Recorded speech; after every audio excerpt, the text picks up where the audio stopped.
애굽에서 430년 동안 고통받고 있기 때문에 그렇다는 것입니다. 그들을 출애굽하여서 가나안 땅의 7 족속을 쫓아내고 그 땅에 젖과 꿀이 흐르는 그 땅, 하나님께서 예비해 놓은 그 땅으로 그들을 인도해 가라고 명령하고 있습니다. 여러분, 시대마다 보면은 하나님께서 세워서 사용하시는 일꾼들이 있습니다. 오늘 이 모세가 살고 있는 이 시대는 모세를 사용하셨고요. 시대마다 하나님께서 하나님의 필요한 일꾼들을 세워서 하나님의 일을 하는 것을 볼 수 있습니다. 하나님의 교회도 역시 그렇습니다. 하나님의 교회도 모두가 다 일하는 것이 아닙니다. 하나님께서 필요한 사람을 세워서 그 교회에 필요한 일들을 하는 것을 볼 수 있습니다. 저와 여러분이 하나님의 교회에, 하나님 나라에 필요한 도구로 쓰임받기를 축복합니다. 애굽에 종살이하는 이스라엘 백성들을 구원해보자 하는 하나님의 뜻, 그 하나님은 어떤 하나님이신가? 그 하나님이 어떤 분이시기에 이스라엘 백성들을 이렇게 애굽에서 인도해내고자 하는가? 라고 하는 것입니다. 여러분, 저와 여러분이 믿는 하나님이 바로 그 하나님이십니다. 바로 그 하나님은 어떤 분이신가? 이스라엘 백성들의 고통을 보고 계신 분이셨습니다. 이스라엘 백성이 애굽에서 종살이하면서 고통하는 것을 똑똑히 보고 계신 하나님이었습니다. 오늘 본문 출애굽기 3장 7절 말씀에 이렇게 말씀하고 있습니다. 여호와께서 이르시되 내가 애굽에 있는 내 백성의 고통을 분명히 보고 그들의 고통하는 것을 분명히 보고 있었다. 하나님이 분명히 보고 있었다는 것입니다. 그들의 고통하는 것, 그들이 아파하는 것, 그들이 힘들어하는 것, 이런 모든 것들을 하나님은 분명히 보고 있었다. 9절 말씀에 또 이렇게 말씀하고 있습니다. 이제 가라. 이스라엘 자손의 부르짖음이 내게 가라고 애굽 사람이 그들의 괴롭히는 학대도 내가 보았으니, 애굽 사람들이 이스라엘 민족을 괴롭히는 그 학대를 보았다라고 말씀하고 있습니다. 보았답니다. 하나님은 보고 있는 분이십니다. 오늘 여기서 고통을 보고 있는 하나님, 이 고통이 뭐냐? 히브리어로 오니라고 합니다. 오니. 고통, 억압받다, 비참하게 하다 라고 하는 그러한 뜻이 있습니다. 억압을 받고 비참하게 만든다 라고 하는 의미를 담고 있습니다. 그러니까 인간에게 자유를 구속하고 인간의 존엄성을 짓밟아버리는 것을 바로 고통이라고 합니다. 인간의 가치를 완전히 멸시해버린 것, 바로 이것이 고통, 이것을 오니라고 합니다. 이스라엘 자손이 생육하고 번성하니까 전쟁이 일어나면은 적군들과 함께 한패가 되어서 자기들을 쳐들어올 것을 무서워하였습니다. 그래서 억압하고 비참하게 어린 아이들을 짓밟고 죽입니다. 이것이 바로 고통입니다. 중노동으로 출산 억제를 시켰습니다. 이 정책이 실패하니까 그 다음에 쓴 정책이 뭐냐? 산파들을 통해서 몰래 어린아이들을 죽이게 하는 것입니다.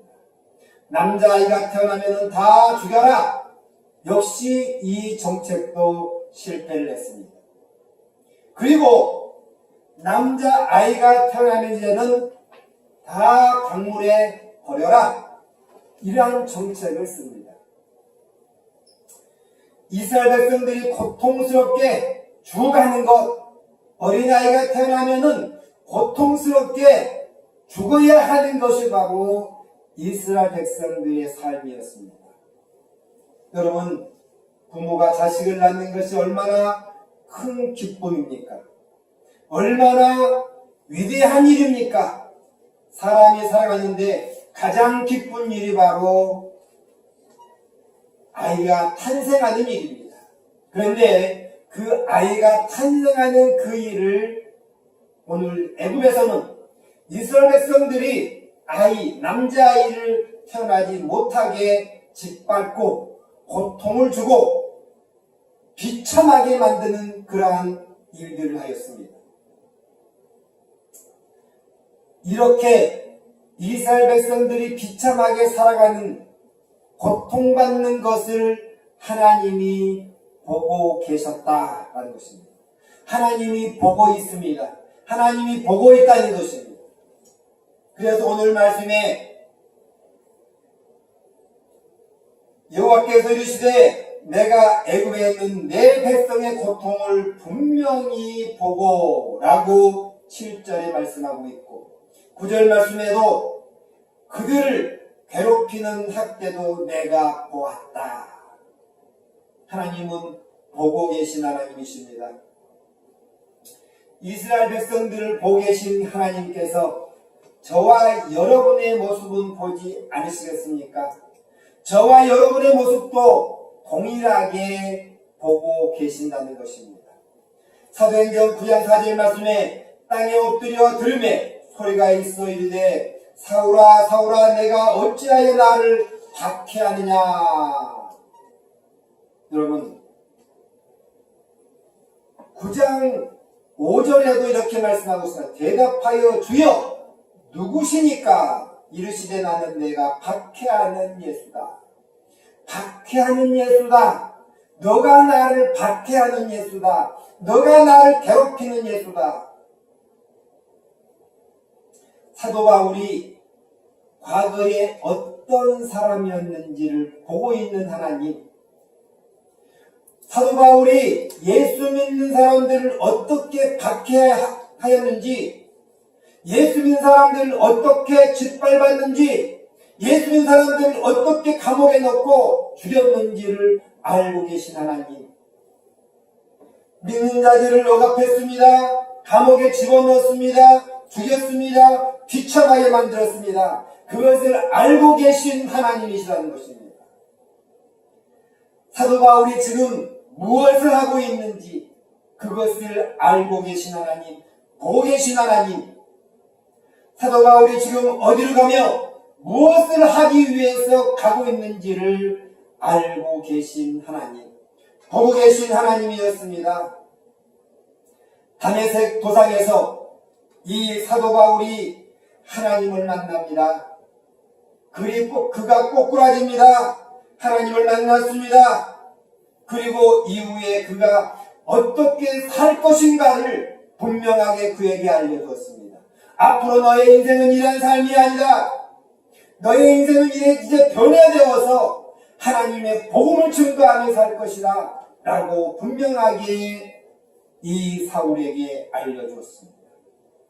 그러니까 다메섹 도상에서 사울이 하나님을 만나고 앞으로 어떻게 살 것이며 무슨 일을 하며 살 것이고 이것을 다 하나님이 알고 계시고 그 인생의 과거, 현재, 미래까지 다 알고 계신 분이 바로 하나님이다라는 것입니다. 그러면 여러분 사도 바울의 과거와 현재와 미래만 알고 있을까요? 저와 여러분의 과거와 현재와 미래는 알지 못할까요? 아닙니다.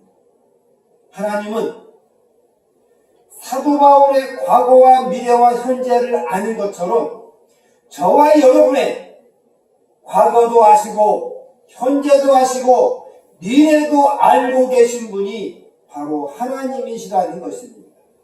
바로 그분을 저와 여러분이 믿고 있는 것입니다. 사도행전 22장 15절 말씀에 내가 그를 위하여 모든 사람 앞에서 내가 보고 들은 것의 증인이 되리라 라고 말씀하고 있습니다. 하나님이 우리를 보는 것처럼 믿는 성도는 땅에 살고 있지만, 이 땅에 살고 있지만 보이지 않는 하나님을 믿고 살아가는 백성입니다. 이 땅에 살고 있지만 보이지 않는 하나님만 믿는 것이 아니고 보이지 않는 천국도 바라보고 사는 사람이 바로 성도입니다. 저와 여러분입니다. 하나님을 믿고 천국을 바라보고 사는 사람이 여러분 해야 될 일이 무엇이 있을까요? 천국을 바라보고 사는 바라보고 사는 사람, 보이지 않는 하나님을 보는 것처럼 믿고 사는 사람, 바로 그 사람이 해야 될 일이 내가 보고 들은 것을 증인이 되리라. 보고 들은 것, 알고 있는 것을 증거하는 사명이 저와 여러분에게 있다는 것입니다. 믿지 않는 하나님을 여러분 믿고 있습니까? 보이지 않는 천국을 보고 살고 있습니까? 보이지 않는 그 천국을 바라보고 사는 사람이 증거해야 될 것이 예수가 그리스도다, 예수가 구원자다, 그 예수를 믿어야 구원받습니다 라고 복음을 증거해야 할 사명이 저와 여러분에게 있다는 것입니다. 여러분, 아기가 태어나면은 엄마의 관심이 어디에 있을까요? 아기가 태어난 그 아기를 낳은 엄마는 모든 관심이 어린 아이에게 관심이 있습니다. 이 어린아이의 젖 먹이는 것, 이 어린아이가 무엇을 먹여야 될까? 어느 때 먹어야 될까? 어떻게 하면 편하게 이 아이가 살 수 있을까? 이 엄마는 모든 관심이 어린 아이에게 쏠려 있습니다. 저와 여러분이 하나님을 믿고 보이지 않는 그 하나님을 믿고 있고 보이지 않는 천국을 바라보고 소망하며 살고 있습니다. 그러면 하나님의 관심이 어디에 있을까요? 저와 여러분에게 관심이 있다는 것입니다. 저와 여러분이 무엇을 하고 있는지, 저와 여러분이 어떻게 살고 있는지 하나님의 관심은 저와 여러분에게 있다는 것입니다. 저와 여러분이 해야 될 일이 무엇일까요? 그러면 믿지 않는 자, 불신자, 그들에게 예수가 그리스도라고 복음을 전하고 예수가 구원자다라고 알려주는 것이 바로 저와 여러분이 해야 될 사명인 줄 믿습니다. 할렐루야! 그 사명 잘 감당하시길 축복합니다. 여러분, 두 번째 하나님은 어떤 분이실까요? 하나님은 부르짖음을 들으시는 하나님이십니다. 부르짖고 기도하는 그 기도를 들으시는 하나님이시라는 것입니다. 오늘 본문 말씀 3장 7절 말씀에 여호와께서 이르시되 내가 애굽에 있는 내 백성의 고통을 분명히 보고 그들의 감독자로 말미암아 부르짖음을 듣고 라고 말씀하고 있습니다. 감독자로 말미암아 고통하는 것을, 부르짖는 것을 듣고 있다. 듣다라고 하는 것은 히브리어로 세마라고 하는데 주의 깊이 듣다, 주의 깊게 듣다라고 하는 뜻이고 이해하다, 동의하다라고 하는 의미입니다. 주의 깊게 듣고 있고 또한 이해하고 동의하다라고 하는 의미인데 이스라엘 백성이 고통 속에서 부르짖는 소리를 주의 깊게 하나님이 듣고 있다는 것입니다. 그리고 그 고통받는 소리를 이해하고 있고 고통 속에 부르짖는 소리를 하나님께서 이해하고 있다는 것입니다. 왜 고통받고 있는지를 알고 있다는 것이죠. 왜 이스라엘 백성들이 감독자로 말미암아 고통받고 있는지 부르짖고 있는지를 이해한다는 것입니다. 이것이 바로 세마입니다. 주의 깊게 듣고 있다는 것입니다. 그 고통 소리를 이해한다는 것입니다. 고통 소리를 동의한다는 것입니다. 이스라엘 백성이 고통당할 때에 외면하고 모르고 계신 하나님이 아니십니다. 그것을 알고 계신 분이십니다. 하나님께 부르짖는 소리를 듣고 있고, 이스라엘 백성들이 고통받고 부르짖는 그 아픔을 내가 아픈 것처럼 이해한다는 것입니다. 그 백성들이 아파서 고통받고 있는 부르짖는 것을 자신이 아픈 것처럼 동의한다는 것입니다. 이해한다는 것입니다. 이것이 바로 세마입니다. 자식이 아프면은 부모님이 이런 말을 합니다. 차라리 내가 아팠으면 좋겠다. 그것은 무슨 뜻입니까? 그 자식이 아픈 것이 얼마나 고통스러운가를 부모는 알기 때문에 차라리 내가 아팠으면 좋겠다라고 말을 표현한 것입니다. 그 자식의 아픔을 충분히 이해한다, 경험해 봤다는 것입니다. 그 자식의 아픔을 주의 깊게 보고 있다는 것입니다. 동의한다는 것입니다. 이처럼 이스라엘 백성들이 이 감독자로 말미암아서 부르짖는 그 소리, 그 백성들이 고통하는 것, 그것을 하나님이 이해하고 있고 동의하고 있고 주의 깊게 듣고 있다는 것입니다. 이것이 바로 하나님의 마음입니다. 이 백성들이 감독자로 말미암아 학대받고 괴롭힘을 받아서 너무너무 고통스러우니까 하나님 살려주세요, 하나님 도와주세요 라고 하는 그 부르짖음을 알고 있다는 것입니다.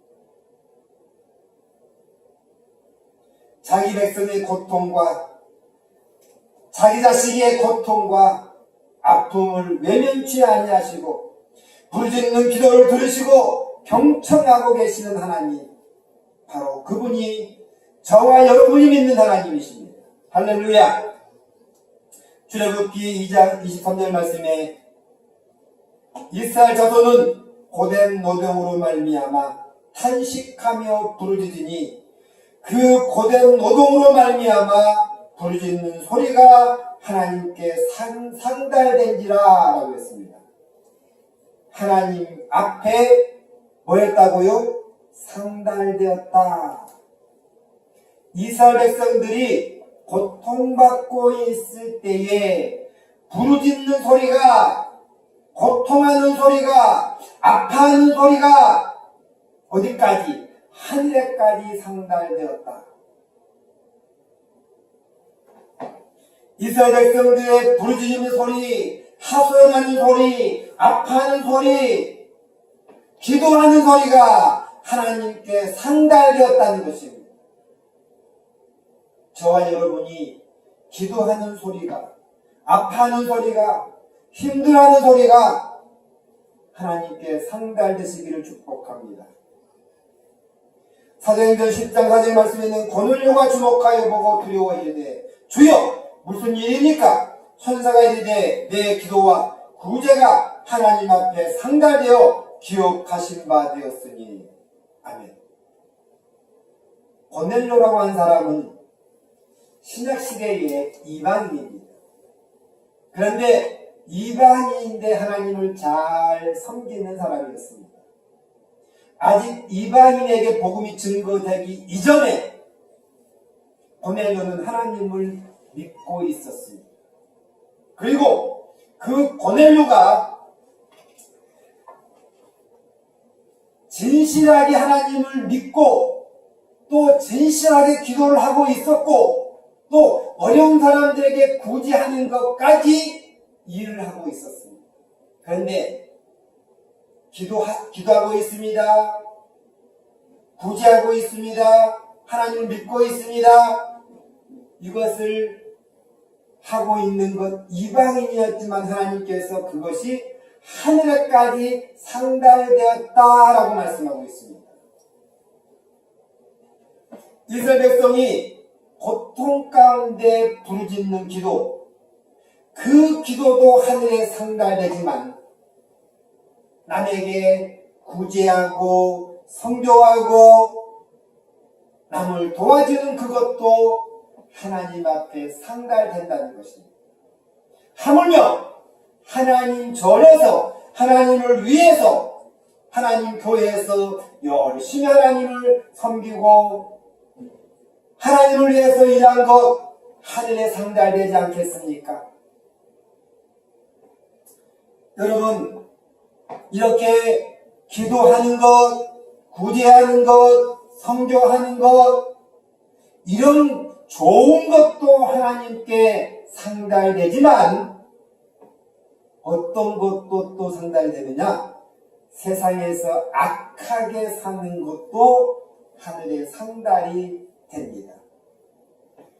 사무엘상 9장 16절 말씀에 내일 이맘때에 내가 베냐민 땅에서 한 사람을 내게로 보내리니 너는 그에게 기름을 부어 내 백성 이스라엘의 지도자로 삼으라. 그가 내 백성을 블레 사람의 손에서 구원하리라. 내 백성의 부르짖음이 내게 상달하였으므로. 이게 무슨 말이냐? 사무엘이 늙었습니다. 나이가 많이 들었습니다. 이제 사사로 일하기에 너무 많은 나이가 들어버렸습니다. 그래서 그의 아들, 자식에게 사사를 세웠습니다. 그런데 자식들이 온전히 하나님을 섬기지 않습니다. 제멋대로 삽니다. 하나님 앞에 죄를 집니다. 백성들이 보니까 사무엘처럼 하나님의 일을 하지 않습니다. 그래서 백성들이 요구를 해옵니다. 누구에게? 사무엘에게. 우리에게 왕을 세워주세요. 인간 왕을 세워달라고 요구를 합니다. 곧 그 말은 뭐냐? 우리의 인생의 주인이, 이 나라의 주인이 하나님이 아니라 인간 왕을 세워서 그 왕이 우리를 다스리게 해달라라고 하는 것입니다. 곧 죄를 짓고 있는 것입니다. 하나님이 지금까지 그 나라를 인도해왔고 하나님이 전쟁이 날 때에 다 쳐부쉈고 하나님이 백성들을 먹여 살렸습니다. 그런데 이제 왕을 세워달라고 말합니다. 왕을 세워달라고 요구를 합니다. 그건 뭐냐? 우리 이제부터는 하나님 필요 없습니다 라고 하는 것입니다. 이것이 바로 죄악입니다. 죄악.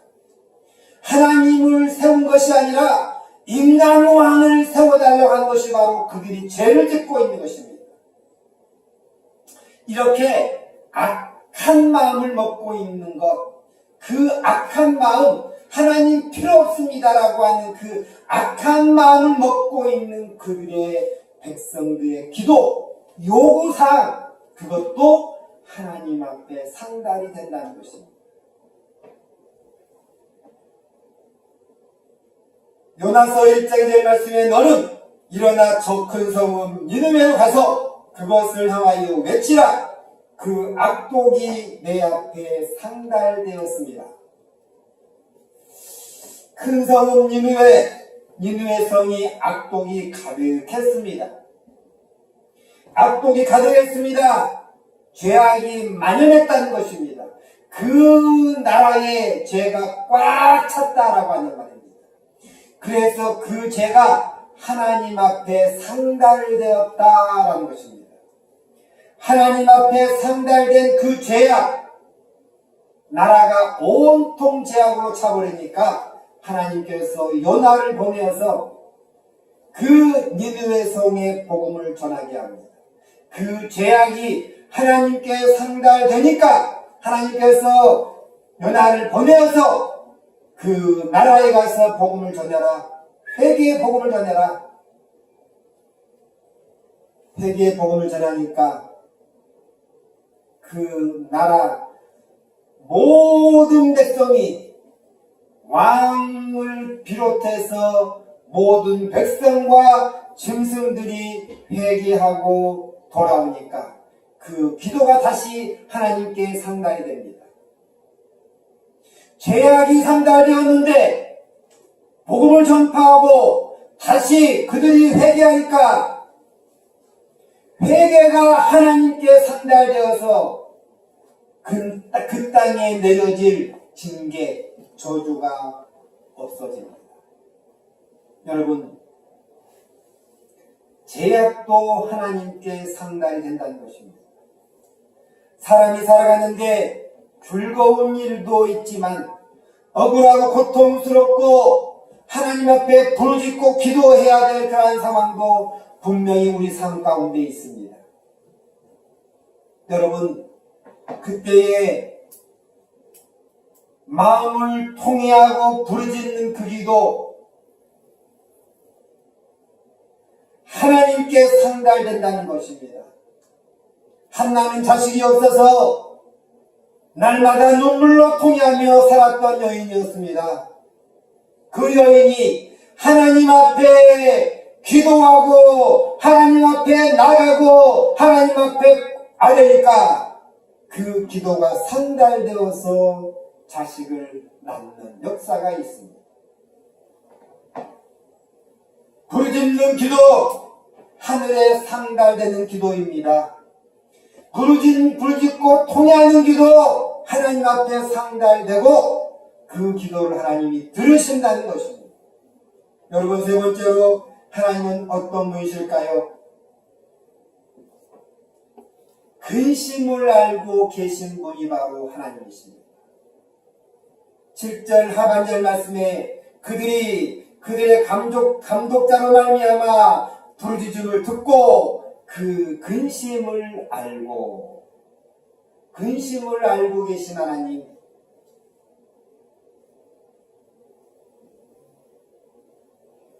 이스라엘 백성의 부르짖는 소리를 들으셨습니다. 그들이 근심하는 것이 무엇인지를 알고 계신 하나님이십니다. 근심하는 것, 아무리 머리 쓰고 잘난 체 봤자 그 근심 하나님 다 알고 있습니다. 하나님께 내려놓으라는 것입니다. 근심 걱정하는 거 두 어깨에 짊어지고 고통하지 마시고 하나님 앞에 내려놓고 하나님께 기도하라는 것입니다. 시편 30편 9절 말씀에 내가 근심 때문에 눈과 영혼과 몸이 쇠하였나이다 라고 말씀하고 있습니다. 근심하면 눈도 어두워집니다. 근심하면은 몸도 약해집니다. 근심하면은 영혼도 어두워집니다. 그래서 근심하지 말라는 것입니다. 하나님께 내려놓으라는 것입니다.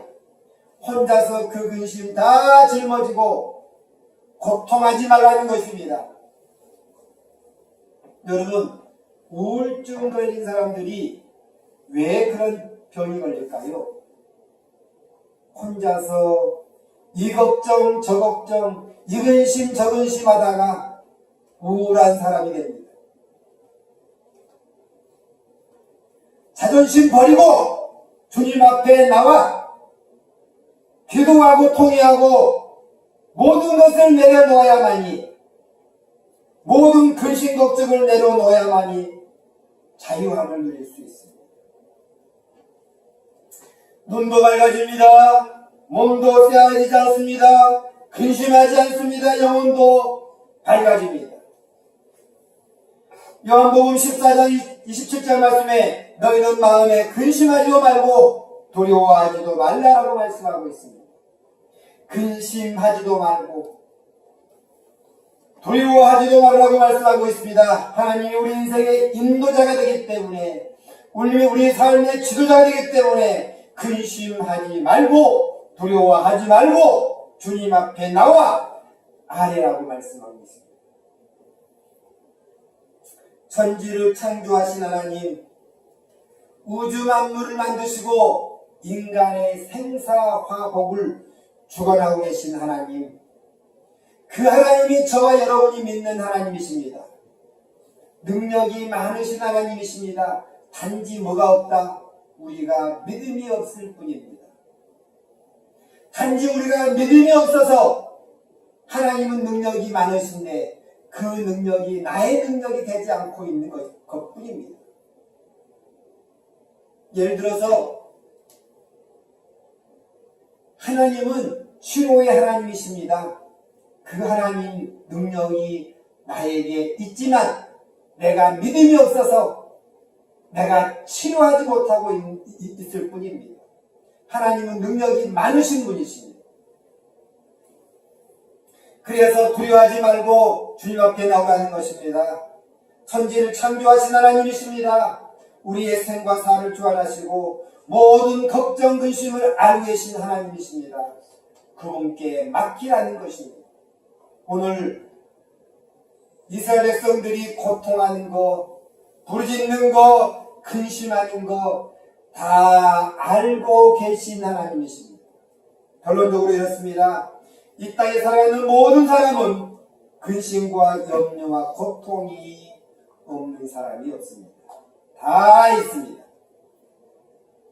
어린아이에서부터 노년에 이르기까지 근심 걱정 없는 사람은 없습니다. 근심 걱정 없는 사람은 다 어디가 있을까요? 땅속에 있는 사람만 근심 걱정이 없습니다. 근심과 걱정 염려 내가 해결하느냐 아니면 그 문제를 하나님께 맡기느냐의 차이입니다. 내가 그 문제를 해결하려고 한 사람은 미련한 사람입니다. 믿음이 없는 사람입니다. 그러나 그 문제를 하나님께 맡기는 사람은 바로 지혜로운 사람입니다. 여러분, 미련한 사람이 되시겠습니까? 지혜로운 사람이 되시겠습니까? 내가 그 문제 해결할 수 있다고 생각하십니까? 오늘 이스라엘 백성들은 애굽에서 종살이의 문제를 그들이 해결해내지 못했습니다. 그래서 하나님 앞에 부르짖었습니다. 그래서 간구했습니다. 여러분의 인생의 문제, 자녀의 문제, 삶의 문제, 직장과 사업장의 문제 여러분이 해결할 수 있습니까? 하나님께 맡겨서 하나님께 해결하도록 기도하는 것이 가장 지혜로운 방법인 줄 믿습니다. 하나님은 그래서 보고 계십니다. 우리의 마음을 알고 계십니다. 하나님께 부르짖는 기도를 드리고 듣고 계십니다. 오늘 하나님께서 이스라엘 백성에게 주신 이 보고 듣고 알고 있는 이것이 곧 우리에게 적용